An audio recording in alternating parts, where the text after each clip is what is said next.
like, subscribe, and leave a comment. So here's your top 5 UFC women's fighters of 2025. Obviously, I do this every year since I've had this channel. Go and check out my previous ones. You can find them in the list. But here it is. But here's my honorable mentions. So honorable mention number 1 is Manon Fiorot. I'm going to give it to her because she's consistent. She's consistently winning. She's only, far as I'm known, she's lost to the champion, and that's it. She hasn't really lost to anyone else. She's the next best fighter to Valentina Shevchenko in the weight division, not entirely in the women's division of fighting. So I'm going to say her. I'm also, like it or lump it, I'm going to say Alexa Grasso. I know she's had a few losses recently, but she's the former champion. She beat the number 1 pound for pound, Valentina Shevchenko. No one else has. So, but she's come in a few hard times. She was the former champion too. So I'm going to say Alexa Grasso. Now, my number 5 women's fighter in the UFC in 2025 is Natalia Silva. She's doing really good things. She's a great fighter. She's been beating everybody she's been facing. She's definitely up there, potentially could be for a title shot. I think she's doing great. She's very young in the game, but she's dangerous, striking, wrestling, everything. And I think she could give Valentina Shevchenko a run for her money, and it would be a very interesting fight. So I would like to see that. So she's my number 5. Number 4 women's fighter on the list, I'm going to say Mackenzie Dern.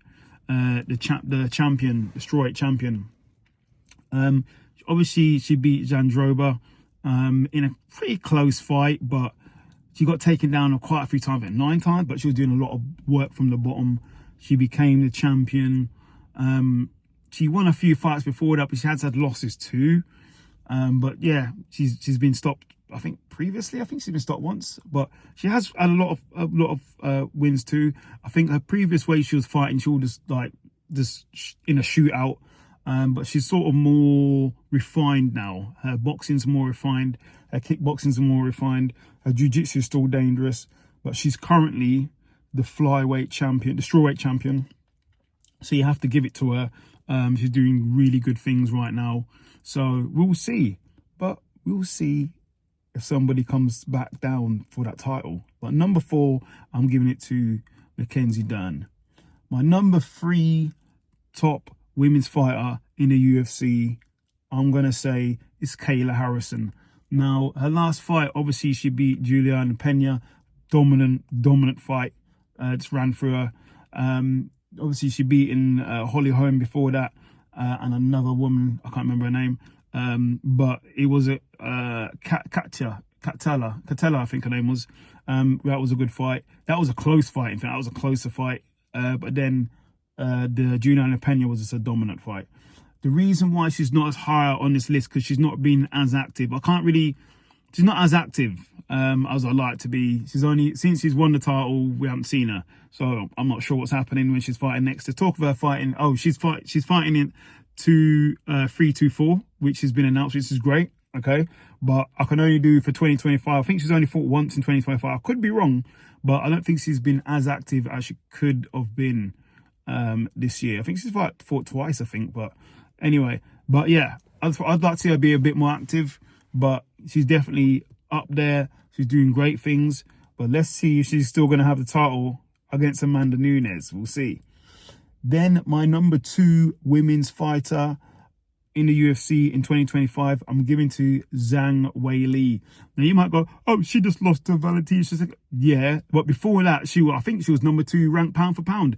She was clearing out her whole division. She was beating everybody. She's the only reason Mackenzie Dern's got the title, because she gave the title up. Come on now. Zhang Weili is still, I know that I think the UFC has put Kayla Harrison above her. I wouldn't, because she's been more active than Kayla Harrison. She's got a longer win streak than Kayla Harrison. But I suppose going on win and losses, what have you done for me lately? She probably is lower. But this is my list, and I do on activity. What have you done? This is for the whole of 2025, not just what have you done for me lately. So I'm going to give it to Zhang Weili. Win streak at her division, defending the title multiple times. She did lose to Rose Namajunas, but then she got the title back and never lost it since. She's only lost to Valentina Shevchenko, who is quote unquote the best. No surprise there. Other than that, she's not losing to anybody. And let's see what happens when she goes down. If she does go back down to face Mackenzie Dern, what happens there? My number one women's fighter in the 2025 in the UFC is Valentina Shevchenko. She is the best fighter. The only recent hiccup she had was against Alexa Grasso, and she avenged that loss. She just beat my number 2 on the list. I just told you the list. She just beat Zhang Weili, who's number 2 on my list. Okay? Valentina Shevchenko has been active. She fights anybody. She beats everybody. She's been active. She's the number 1 pound for pound fighter. She just beat Zhang Weili in a dominant performance. There is no way or no how it can be anybody else. She is the best fighter in the women's division in the UFC. She's the technical. She can finish. She has the wrestling. She has the striking. She has the experience. She has the fighting IQ. She is the champion. She's, I think, one of the only people who's got all the rubies on the title, because she defends her title all the time. People are calling her the GOAT of all of women's fighting, even over Amanda Nunes. Do you agree with that? That's it. I have nothing else to say. Valentina Shevchenko is my number 1 women's fighter in the UFC. Done.